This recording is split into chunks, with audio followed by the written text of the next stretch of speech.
Здравей, казвам се Лайла Градо. И сега искам да разкажа малко за своя живот и затова искам да изляза на светло и затова ще махна този кашон от себе си. Здрасти пак. Здравейте отново. Скоро имах разговор с човек от висшестоящото положение в работата ми, на която работя в момента.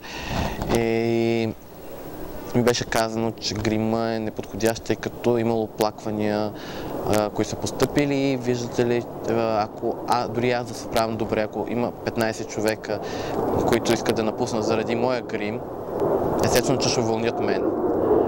Фразата, която беше точната фраза, беше: защо не мога да се държиш като 15-те, като тебе хора в тази фирма? И аз казах: нали знаете, че аз не съм гей. И тя каза: да, знаем твоята история. Добре. Но ми казаха: но се дръж като еди кой си колега. И след тази фраза разбрах, че те просто наистина не знаят за какво става на въпрос. И аз за това съм различна по принцип, че съм транссексуална, жена в мъжко тяло, и много хора това не го разбират и не желаят да го разберат, за съжаление. Или има приятелство? Разбира се. Аз не си търся приятелите по сексуална ориентация или по каквато и да е друга ориентация, те просто идват в живота ми, нали?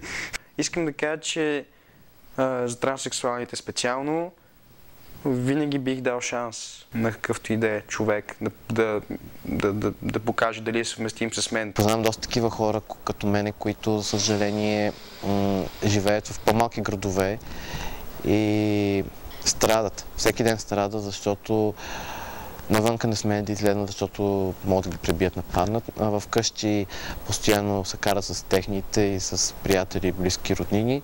Толкова малко хора искат да разберат и доста хора бягат в религии, доста хора бягат в това не ме вълнува, това не ме касае, и се крият за други маски. Други хора, които са по-чувствителни, които за първи път се сблъскват, те страдат.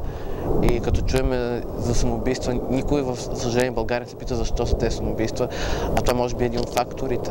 Една личност, независимо дали е жена в женско тяло или мъж в женско тяло, абсолютно естествено е този човек да има баланс между женското и мъжкото начало в себе си. В някои хора едното е по-засилено от другото. Познавам и жени, които искат да станат мъже, и мъже, които искат да станат жени, но за съжаление първо, че те или са казали на роднините и търпят доста тежко отношение, както казах в началото и от тях, или нямат просто смелостта да го направят и посягат към алкохол, към самонасилие. Аз не се мразя за това, че съм транс. По-скоро имам, както казах, проблем с това, че хората не знаят какво е транс. Всеки такива изцепки по медии и други неща, като да смесват транссексуалните с травестизъм, дори с педофилия, ако щеш, да бъдат намалени до нула, защото ние не сме едно и също. Ние сме различни хора, различни неща са това. И само защото някой е по-различен, това не означава, че той има всички различия на целия свят.